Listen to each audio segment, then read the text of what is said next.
Whoa, what's up, folks? Welcome to Behind the Booth. I go by the name of Spin Griffey. Give me 1 second.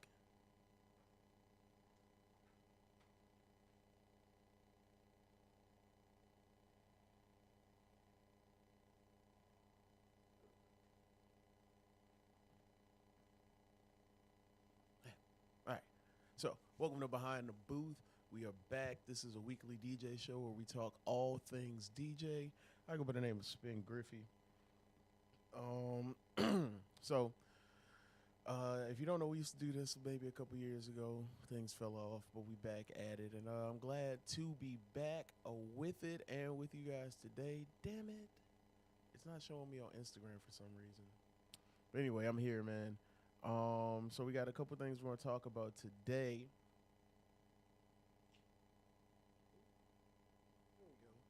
First thing we're gonna talk about on the show today is DJ contracts, why you need them, how they protect you. So let's get into that.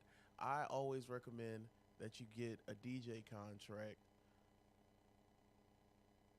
Oh, let me slide over and then you can see me. Wait. Oh, slide this side. No, I recommend DJ contracts for everybody because it's important. You don't want to be out here doing these gigs and then not getting your money. And it helps build a level of comfortability. Also, one of the big things about it is that you're able to not have to run around looking for your money at the end of the night. You don't have to worry about, sloshing around, especially if it's a big party and somebody's out there drunk. You don't got to, be worrying until they got to count the door or somebody hits you with the, this party didn't make as much money as I thought it would. So, da da da. So, you always want to make sure that you get your money ahead of time. Now, what I do personally with my DJ contracts is that it's $50 to hold the entire. Well, it's $50 to hold the date. It's a non-refundable deposit, 50% of whatever you're charging for your price, and then you turn around and I usually tell them 48 hours no less. Some people do more, but to have the balance paid in full before the event. And again, that covers you and covers them. Make sure you have everything in writing. You're definitely going to want to have everything that will cover you um, when you go about these contracts. I have a standard contract, a template. If anybody wants to just holler at me, I have no problem handing that out and letting people see. But the purpose of the contract, like I was saying, is so that you are able to take care of yourself and you don't have to run around looking for somebody to give you your money after you have performed services rendered. I personally haven't run into any um, issues per se with people who are upset with not being able to pay the deposit up front, um, or who have an issue paying with the deposit up front. And I think one of the things that as DJs we really need to look into is that sometimes every gig is not a good gig for you, and it's okay to turn those things down. So you need to figure out what's most important to you, especially when it comes to getting paid. If you don't have one, I highly recommend going through QuickBooks. I'm not a fan of PayPal just because of sometimes how they work, and they'll hold your money if they think it's suspicious that a large sum comes through at one time. So yeah, I got a self-employed QuickBooks. It's way cheaper than the regular QuickBooks. Well, they up the price, so it's like 200 something annually for the year, but I handle everything in there. It takes care of my invoice, and they can directly pay you from there, so you don't have to send a bunch of different forms. Just connect your business bank account and you are good to go. Another thing is that you should not sign the contract until you receive the deposit. You should give them the contract, tell them they have to sign it. Once they signed it, send it over, pay you the deposit. Then you signed it and send it back to them. That's just something I do as well to cover myself, because you don't want to lock yourself into an agreement like that before you've received any form of deposit or money up front. So that's my basic contract spiel. I thought that was going to last a little longer, but it's not. So let's move into topic number two. Boom. So one of the biggest questions I usually get when talking to a bunch of the upcoming DJs, the younger DJs, the newer DJs, and I always tell them, you need to know what type of DJ you want to be. Um, I was speaking to Alex the other day, and I was telling him it's so crazy because about 12 years ago, like especially living in New Orleans, you were really just either a club DJ or a bounce DJ. And now over the past, 10, 15 years or so, the it's so many subgenres in the city, and there are so many different ways to do it. Now, of course, there are your hobbyists, and then there are your full time DJs. And your hobbyists are able to do things, not be as what's the word I'm looking for? They're not banking on this to pay their bills. You know what I'm saying? So they have the ability to just take whatever gig they want whenever they want because they're doing it out of a love of music. And I know we're all doing it out of love of music, but it's a different thing when your livelihood is what is going on? My pocket is on fire. It's a different thing. Mom, you're not gonna see me because I didn't set the camera up. Um, oh my God, it's a different thing when you have to. Let me see. I don't know. The frame is Instagram. I figured out. I got to reframe this camera. Matter of fact, hold on.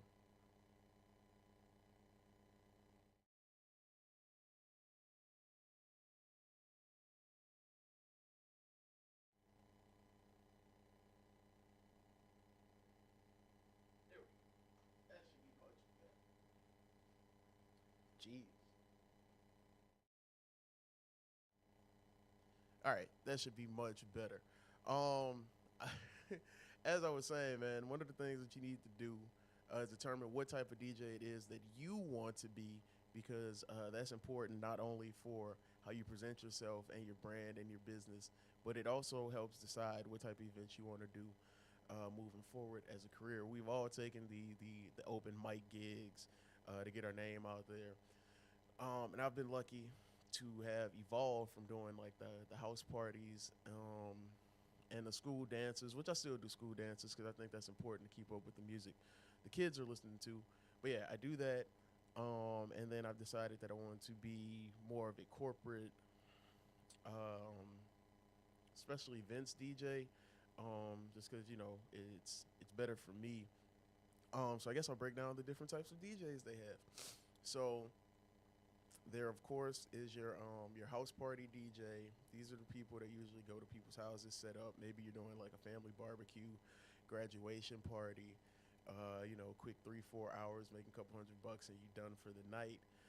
Um, then you can move up. There are the club DJs. These are the ones that a lot of people see all the time. I'm particularly not a fan of that style anymore, especially just dealing in New Orleans as my primary method of payment. But those are the ones that's in the club every week, Thursday, Friday, Saturday, Sunday, doing what they do, and making the crowd rock. The thing about club DJing in particular, especially if you're banking on certain venues or promoters, is that if you don't establish yourself as a good DJ or any form of DJ outside of that, you're kind of beholden to that promoter or that venue. So, like, promoters age out. That's a thing. Like, especially if you start doing it in college, once they get, once they age out or move on to something else, if you haven't established yourself as that type of DJ, you lose any ability to make any type of pull or moves because you've been so attached to that one DJ, and that one DJ was the only reason. I'm sorry, that promoter is the only reason that you were actually out there getting those type of gigs. So club DJing is fun and it can lead to a bunch of other things. I think you just keep that in mind that sometimes there might be a limit to how far you can go. I don't personally think you can age out. It just depends on how you feel about the music and the connections you make at these venues and with these managers. But again, I believe in standing on your own too, so you don't have to rely on somebody else to book you gigs. Next thing is the wedding DJ. Now the wedding DJ, because I do 20, 25 weddings a year, but I go through a group. I go through Nola Dukes. So the way that's set up for me personally is that since they're a band and most people book 4 hours, they give them the best of both worlds because no band is going to want to play 4 hours. So the band will do cocktail and maybe the first 3 hours of reception, and I come in for the last hour, close the night. That's cool for me. I make what I make for that 1 hour, and I don't have to sit there and do a whole 4 hour wedding. Weddings are pretty good. I guess I'll discuss that another time. but they usually are high paying. The thing that you have to realize about weddings, in particular, that weddings are people's like Super Bowls. It's their game sevens. It's the most important day of those people's lives, and you really, really don't have the opportunity and to mess anything up. Like there are no do overs. Like there are no you can't train wreck. You have to have everything down. So that's why I always, when I do weddings, I send out a questionnaire I have that kind of gives me the rundown of what they want to hear, what they don't want to hear, get pronunciations of names, get a timeline. The thing about weddings is it's hard to stick to timeline because the day moves so fast, but you definitely want to get a timeline and make sure you and the couple are all on one accord because you don't want to really see the couple during the day if we're being honest because if you're seeing the couple then that means it's taken away from them seeing their guest and enjoying the party. And again, that's what it is. It's a celebration of them uniting in love. Now, wedding DJs are usually some of your higher paid gigs, but again, that's because of the way the industry is. That's because of the way the industry is, and oh my god, because of the way the industry is, and it's just one of the higher paying gigs. But again, it comes with a lot of pressure, and you have to be 100% on your game. The things I've moved into now, aside from still doing weddings in the K, I do clubs now in the sense of like, because I want to. So I've moved more into like a corporate arena with a lot of my gigs, and these are one of the higher paying things too. And people ask me all the time, how do you get into corporate DJing? And the thing about corporate DJing is that a lot of it is luck and networking. Like I literally fell into the Pels gig because Jess couldn't do it the next day, and I was standing right there and was like, "Oh, throw me on." And she did, and they hit me up, and that's how I got that gig. And a lot of it is just networking. And I tell people all the time, especially if you're trying to get into corporate stuff, the better you do at one corporate gig, somebody's going to hear you at that gig. So make sure you always have your business cards on you. I know we're moved away from like the physical card. I still carry physical cards. I do the bank thing where you can just tap your phone to get your information. But usually that's how you do it. So especially if like I have a lot of friends that do certain things, like especially if you have friends that are teachers, a good time to get in or is to try to parlay that in the school dances or when they do their like big end of the year Christmas parties. Those are good times to try and reach out to friends, see if they need to get booked. And then that allows you to do your best at that event. And then you can, turn around and get more gigs. So I've been more so in that lane. There are also, of course, like your bar DJs,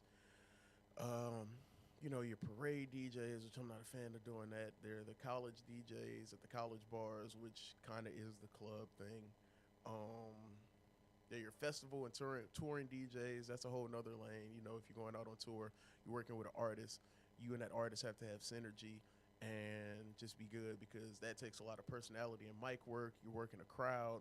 Sometimes you might have to open before that person gets out there. So I always recommend, if you're touring like that, make sure you get familiar on whatever stops that you guys are going on because you need to know be familiar with that scene and that audience and stuff that might work here in New Orleans won't work in Houston or it won't work in New York or LA or Atlanta or Boise or Minneapolis.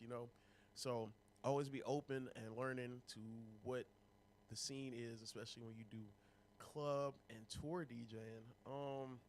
And so it's just very important for you as a DJ to figure out what type of DJ you want to be because then that allows you to be the best DJ that you can. I think next week we're going to discuss more so branding and why that is important.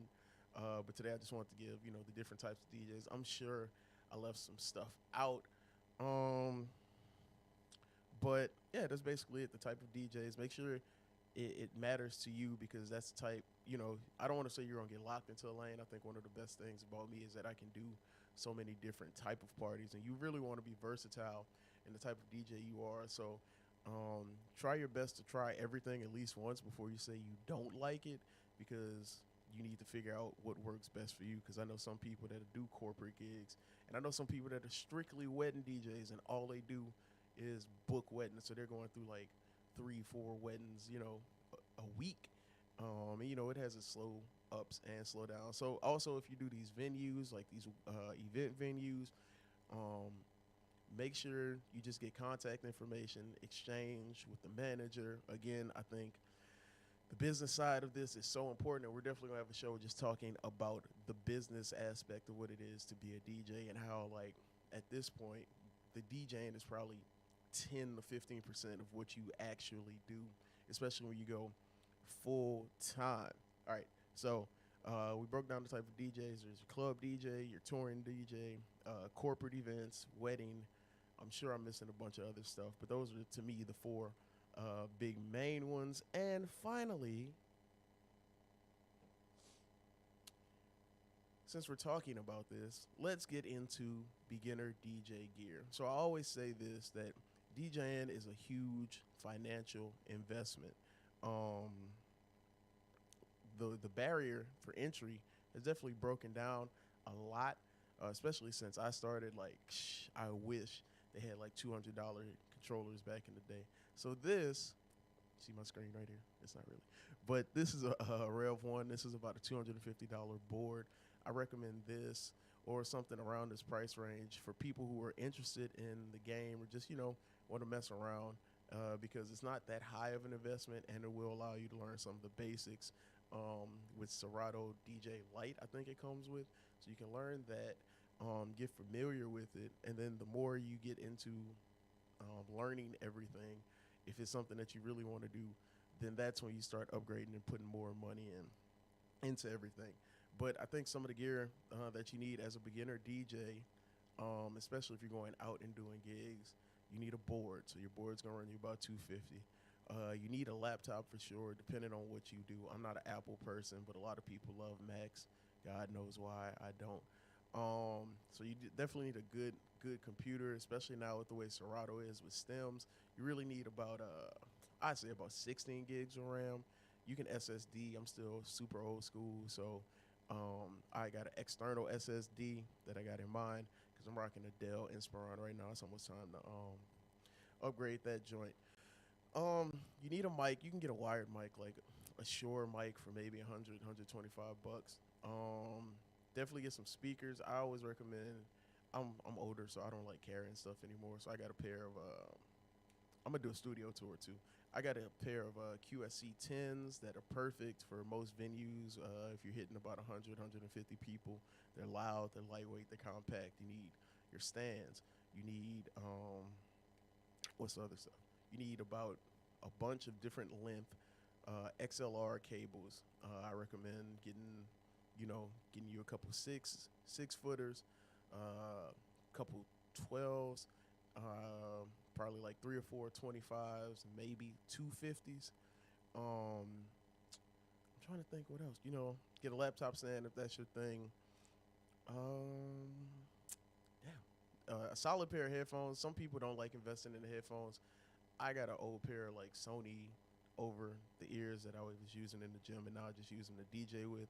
So I think those are fine. I think starting off, if you don't want to invest a lot of money, not to say to go to super cheap route, because the problem is that, like, if you pour a lot of money into it, or if you go to super cheap route, you're eventually going to need to turn over and get better quality gear. But if you're just doing like simple house parties, like family barbecues, something at somebody's crib, stuff like that, this is always a good way to get in the game. Now, some people like to go outright and just pay for it up top, pay full price. I personally am not that person. Thank God for American Musical. So I do use like American Musical. They got the payment plan. You can set everything up on there. So, American Musical, Sweetwater, Z-Sounds. It's a bunch of different websites. Also, I highly recommend you find a record pool. The problem now is that not all record pools are going to have everything you need. So there are a bunch of different ones depending on what it is that you need. I use Heavy Hits, and because of my radio days, I still get a bunch of emails from the actual labels. So that's how I'm good with catching that stuff, man. I think that might be it. Oh, you definitely want to look at boards, though. There are different boards. This, like I said, is a Rev 1. They also have the, I don't know if the RB3 is still being made. If you want to upgrade a little bit, there is the Hercules Impulse T7 that just dropped. This is very basic beginner board, but it's going to give you a little bit more. It's going to give you the motorized platters. So you're going to get the mixer, you're going to get the pads. So it's a little more upgraded. You're spending about $700 on that. So definitely look into that as well. I definitely thought the show was gonna go a little longer, but I guess not. So I guess I'll tell y'all what this is. Joe's Blend in and of itself is for the DJ community in the city of New Orleans. I want to shout out all the DJs in the city, man, because y'all make a lot of this stuff possible. And so the point is to get everybody together, to just exchange ideas, of creativity, build like a communal system in the city. We have a Discord. We're moving off GroupMe, so we have a Discord. We exchange music, um, gigs. We do gig reviews, gear reviews, anything else, man. So definitely, if you're tuning in next week, this will be on the YouTube, Joe Splin YouTube, and the Joe Splin Instagram. Um, and I'm trying to think what else. I kind of want to get into this. A little bit of the branding thing, so I guess we'll do that. As far as DJ branding goes, I think one of the things that makes you stand out, especially now being a content creator, is to have content of your gigs. I think one of the mistakes a lot of people make when they put out videos, and I've done this as well, is that people make the content videos that they think people want to see. But the problem with that, especially when you do the recap videos that just splice and dice everything, is that when you're looking at potential clients, or clients are potentially looking at you, there's no reference point for them. So it looks good that you did all this, but they want to hear how you sound as a DJ. They want to hear how you are on the mic, and they want to get the real experience and not just the produced one. I think another thing is that you definitely need, I highly recommend getting a logo and a website, because a website is like your online resume. You want a one-stop shop where people can see all of these things. My website is kind of basic, but it has my gigs, old mixes for clients to go, potential clients to go back and listen to, as well. And I think, especially with me using Squarespace, it gives me the email, so I have my own email attached to the site. And there's nothing wrong with having, like a standard Gmail or anything like that. But the higher up you go, you kind of want to just seem more professional, and it looks a little better to be like contact@spingriffy.com, which is my booking email. Definitely have you an EPK. That's more so if you're doing like corporate events, festivals, and that lists just everything you've ever done, the people you've worked with, and it's like a 3-page resume. Those are easy to make. You can make one on Canva.